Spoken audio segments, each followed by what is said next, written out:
ይቻላል ችግር የለም እንግዲህ እንላለን። ምግብ ሳልበላ በብርድ እንድሞት ከፈለግ እኔ ታውቀኛለህ፣ ደረቅ ነኝ። ምንም ነገር በቃ ልታረግልኝ ይገባል። ስለ በረኪ ነው። ለምንድን ነው ሰው ፊት ለፊት የምታወራው?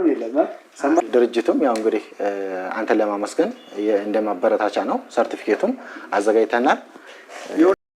አሰላሙ አለይኩም ወራህመቱላሂ ወበረካቱ። ውድና የተከበራችሁ ውድ ቤተሰቦቼ እንዴት ናችሁ? ደህና ናችሁ? ደግ ናችሁ? እኔ ደህና ነኝ አልሐምዱሊላህ። እንደም ክርስቲያን ወገኖቼ ሰላም ብያችኋለሁ። ሰላማችሁ ብዙ ተረፍረፍ በለልኝ። ዛሬ በአዩና በሰኢድ መተናል ማለት ነው። በጣም ይገርማል። ሁላችሁም መግቢያ ላይ ቪዲዮ እንዳያችሁት ቅናት ነው ማለት ነው። ይሄን ሁሉ የሚያደርጋት ግን ቅናት ነው። ቅናት ለማንኛውም ጥሩ አይደለም። በሊኮ ያደርገው ማለት ነው። ለሱመያ ገዛሁን ቤት ለኔም ገዛለኝ ብላ አስፈራርታ ሊገዛላት ሲሄድ ደግሞ የዛሬ ዓመት ወይም 5 ዓመት 4 ዓመት እንደዚህ ሰርቼ ከፍላለሁ ሳይሆን አሁኑ ካሽ ከፍለ እንድትወስድልኝ ነው የሚፈልገው ቤቱን አለችው። ምንም ይሁን 5 ዓመትም ሰርቶ ከፈለ 10 ዓመትም ሰርቶ ከፈለ እንዲገዛላት አስገደደችው። ግን ተገዶ ሊገዛላት ከሄደ ደግሞ ለምሳሌ ባለ 1 መኝታ ክላስ ስላት አልፈልግም ባለ 3 አለችው። ሱመያ ያገዘችውን ቤት ነው የምፈልገው እኔም አለች፣ እንደ ሱመያ አይነት። እሺ እሱንም ደግሞ ፈልጋለሁ፣ እሱንም በዱቤ ምናምን አይደለም ካሽ ከፍለው ሁሉንም ነገር አስተካክላ ገዝታ እንዲሄድ ነው የሚፈልገው አለች። ኧረ ይሄ ከአቅም በላይ ትዕዛዝ ነው። ትዕዛዝ አይደለም እንግዲህ በቅናት መንፈስ ማለት ነው። እኔ እንጃ በጣም ገርሞኛልና ሱመያ የገዛችው ለአዋን ጣባ አደርጋ ለፍታ ደክማ ጥራ ነው የገዛችው ቤቱ አይደል እንዴ? ስለዛ ሱመያ ስደተኛ እህታችን ናት። ያው ስደት ሲሆን ደግሞ ብዙ ነገርን አብረን ነው የሚያሳልፉት ባለትዳር ሆኖ አብዛኛውም እንደውም ማጋነን ባይሆን ማለት ነው።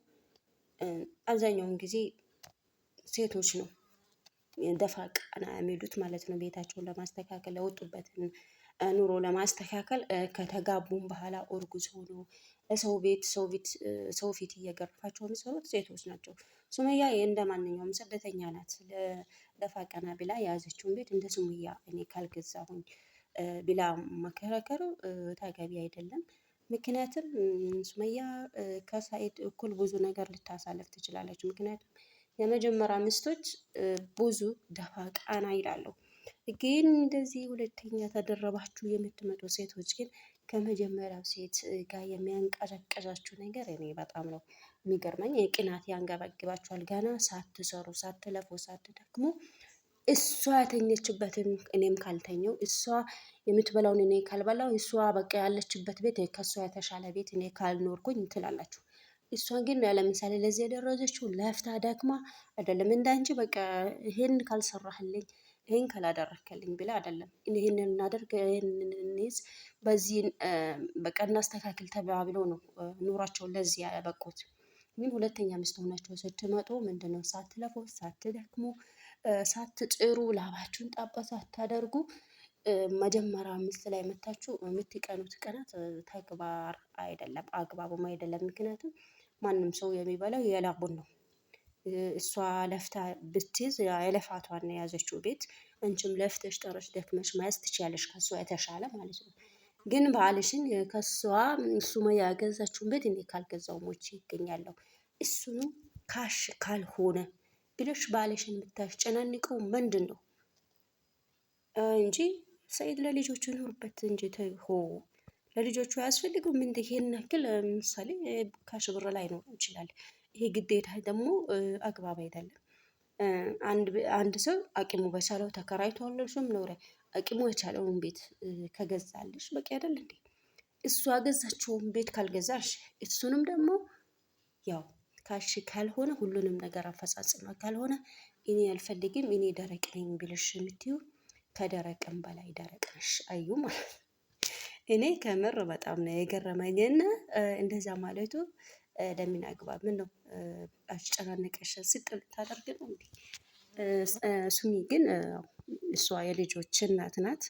እናት ግን ለልጆቿ ስትል ማለት ነው ብዙ ነገር እንታሳልፋለን። ጸብ መፍጠር አትፈልግም፣ ጭቅጭቅ መፍጠር አትፈልግም። ምክንያቱም በልጆች ያርፋለሁ ያለኝ በቂ ነው ብላ ምክንያቱም ለልጆቿ ስትል እናት ብዙ ነገር እንትተዋለች።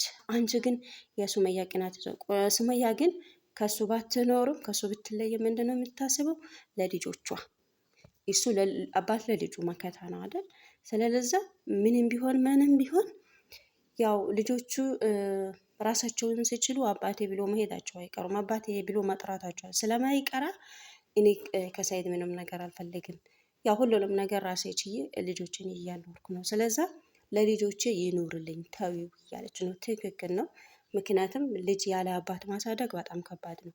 ያው ምንም ቢሆን ቢላ ባያብሩ ባይኖሩም ማለት ነው ያው ለልጆቹ ግን መከታ ነው። ለልጆቹ ሰኢድ ይኑር ማለት ነው። ሱመያ ያለችው ትክክል ነው። ምክንያቱም እሷ ብቻዋን ሆነ ያለ አባት ማሳደግ አሁን ለብቻዋ ይዛ ብትኖርም አባት በጣም አስፈላጊ መከታ ስለሆነ ለልጆቹ ይኑር እያለች ነው። ትክክል ነው። አንቺ ግን ለእሷ ልጆች ለሱ ልጆች ምንም አይነት ቦታ የለሽም። በቃ በጣም እያስጨናነችው እያስፈራራሽ ነው። ይሄ ደግሞ ተገቢ አይደለም። ሰኢድ ለልጆቹ ይኖር። አንቺም ደግሞ እስቲ ቅናቴሽን በልክ አድርጎ መጠን ኑሮ ማንም ነገር ከልክ ካለፈ ማለት ነው አላስፈላጊ ነው ማትወጪው ነገር ውስጥ ስለምትገቢ ይሄን ነገር ካላደረጋችሁልኝ ከሷ በልጬ ይገኛለሁ ማለቱ አግባብ አይደለም። ምክንያቱም እሷ ያው ልፋቷ ድካሟ ነው፣ ኩራቷ ነው። አንቺ ግን በቅናት መንፈስ እያስጨናነቅሽ ነው ያለሽው ማለት ነው። ምክንያቱም ሰው ያለፋበትን ሲበላ እኩል አይደለም። የለፋና ያለፋ ሰው ላቡን ጣብ አድርጎ ያመጣ ሰውና ዝም ብሎ ከመሬት ተነስቶ ይሄን ሰሩልኝ ከሚል ሰው ጋር መቼም አንድ አይደለም። እና ሱመያ በጣም ጠንካራ ሴት ናት፣ እንደ ማንኛውም ስደተኛ ናት። እንግዲህ ለፍታ ጥራ የያዘችውን ቤት አንቺ ደግሞ በቃ ምንም ነገር ሳትለፊ ሱመያ ያደረገችውን ነገር ማለት የለብሽም። ምክንያቱም ሱመያ አብራችሁ እንኳን ብትሆን ከሰኢድ ጋር እንኳን ብትሆን ይሄንን ማለት የለብሽም። ለምን የመጀመሪያ ስለሆነች ሁሉንም ነገር ለፍታ ደክማ ከሱ ጎን ሆና ነው ለዚህ ያበቃችውና መቼም አንቺን ዛሬ መተሽ ደግሞ ከሷ በልጬ ሊገኝ ከሷ ካልበለጥኩኝ ሞቼ ይገኛለሁ ብለሽ እንኳን ቅናትሽን በልክ ብታደርጊው አሪፍ ነው ባይነኝ። አይታችኋል ሁላችሁም ቅናት እንዴት እንደሚያደርጋት ማለት ነው። ያው መቼም ቢሆን ከኋላ የምትመጡ ሴቶች ማለት ነው፣ ተደርባችሁ የምትመጡ ሴቶች በቃ እኔ ከሷ በሁሉም ነገር በልጬ ካልተገኙ እሞታለሁ፣ ሰጥ አደርጋለሁ ነው የምትሉት። እናንተም እንደሷ ለፍታችሁ ከባላችሁ ጎን ሆናችሁ ለፍታችሁ ጥራችሁ ነው እንጂ እሷ በለፋችሁ እሷ በደከመችበት እሷ ላቧን ጣብ ደሟን ጣብ አድርጋ በሰራችሁ ነገር ከሷ ማብለጥ አለብኝ ብለሽ ማሰቡ ተገቢ አይደለም። ምክንያቱም በዚህ ጊዜ ያው ነገሩ ተገላብጦሽ መሆኑ የሚመጣብን። ለምሳሌ አንቺ ሁለተኛ ሚስት ሆነሽ እሷን እንደዛ የምታሰቃይ ከሆነ ነገ እኮ በአልሽ አንቺንም እሷን ትቶ ወደ አንቺ ጋር እንደሄደ ማለት ነው።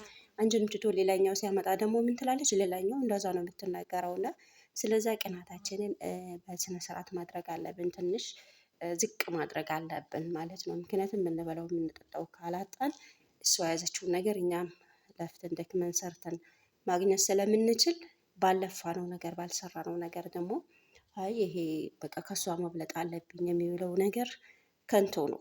ምክንያቱም አስፈላጊ አይደለም ማለት ነው። መቼም የለፋሽበትን ነገር ስትበይ ነው ዋጋውን የምታውቂው። የለፋሽበት ነገር ስትጠቀሚው ነው ለምሳሌ ዋጋውን የምታውቂው። ሰው የለፋበት የደከመበት ነገር ግን እሷ እንኳን ሙሉ በሙሉ ብትተውልሽም ያው ስላለፋሽበት ትርጉሙ አይገባሽም ማለት ነው። መቼም አንድ ሰው ለፍቶ ላቡን ጠብ አድርጎ የያዘው ነገርና አንዱ ደግሞ ዝም ብሎ ቢሰጠው እንደ ስጦታ ማለት ነው በስነ ስርዓቱ በአግባቡ አይዘው። ምክንያቱም ላቡን ጣብ አላደረገበትም፣ አልደከመው። ስለዛ አያያዙ ራሱ ስለሚለይ ማለት ነው። ስለዛ አንቺ ዛሬ መተሽ ደግሞ ከሱመያ በልጬ መገኘት አለብኝ የምትይው ሱመያ ብዙ ነገር አሳለፈች፣ በስደት የተንከራተተች እህታችን ናት። አንቺ ቅናትሽን በልክ አድርገው ማለት ነው። በልክ አድርገው። ጥሩ አይደለም ሲበዛ፣ ማንኛውም ነገር ጥሩ አይደለም ማለት ነው። ደረቅ ነኝ የምትይው ትዳር ውስጥ ሆነን ደረቅ መሆንም አግባብ አይደለም ማለት ነው። እያወቅንም እንዳላወቀ ሆኖ ማሳለፉ ለራሳችንም ጥሩ ነው ባይነኝ ማለት ነው። ውዷ እህቴ ማለት ነው። ይሄ ምክሬ ነው። ምክንያቱም ገና ሳይመጡ በቃ አካባቢውንም በዓሏንም የመጀመሪያ ሚስቱን የሚያሰቃዩት ማለት ነው አሉ። በየጊዜው በየቦታው እያየን ነው፣ ግን መጨረሻቸው አያምርም። ስለዛ እስቲ ቅናትሽን በልክ አድርገውና ረጋ አበይና ተረጋግተሽ እንደ ሴት አስቢ ማለት ነው። ደረቅ ነኝ እያልሽ ድርቅናሽን ሶሻል ሚዲያ ላይ ይዘሽብን እንዳትመጪ። አዎ ድርቅናሽን እዛው ቤት መጨረስ እንደ ሴት ለዘብ ማለት አለብሽ ማለት ነው። በቃ እኔ በቃ ተንኮለኛ ነኝ እኔ እንደዛ ነኝ የሚለው ነገር መቼም ቢሆን አያዋጣም። ምክንያቱም የሚያዋጣሽ ምንድነው የራስሽን ላብ ሲሆን ድካምሽን ልፋትሽን ሲሆን ነው እንጂ ብቻ መጀመሪያ ሚስት የሰራችውን ነገር እኔ ካልሰራው ብለሽ ባልሽን ከአቅም በላይ ማሰቃያት ማስቸገር ተገቢ አይደለም። ባለው ነገር በቃ ተከራይቶ መኖርሽ አንድ ክላስም ገዝቶ መኖርሽ ነገ የተሻለ ኑሮ ለመኖር ነገ የተሻለ ነገር ለመስራት ማሰብ ነው እንጂ ዝም ብሎ ያልሰሩበትን ያልደከሙበት በስ እንደማድረግ ማራሩጡ አግባብ አይደለም። ሴቶች ግን አዳብ እናደርግ፣ ስነ ስርዓት እንይዝ፣ ድንበርና እንዳናልፍ ማለት ነው። አንዳንዴ አው ድንበር እያለፍን ነው ማለት ነው። ይሄ አግባብ አይደለም። ያው ባህላችንም ወጋችንም አይደለም። ይሄን ካላደረክልኝ ብሎ ወንድ ልጅን ጭምድ አድርጎ መያዙ ተገቢ አይደለም ማለት ነው። እና ውድ ቤተሰቦቼ ለነበረን ቆይታ አመሰግናለሁ። በቀጣይ በሌላ ቪዲዮ በአዲስ ርዕስ እስከምንመጣ ድረስ ባላችሁበት ዓለም ዳርቻ አላህ ከክፉ ነገር ይጠብቃችሁ ይጠብቀን። ሰላም ለእናት ሀገራችን ኢትዮጵያ ይሁን። ፍቅር፣ አንድነት፣ መቻቻል፣ መተሳሰብ ይስጠን ማለት ነው። ባይ ባይ። ሰላም አለይኩም ወራህመቱላሂ ወበረካቱ።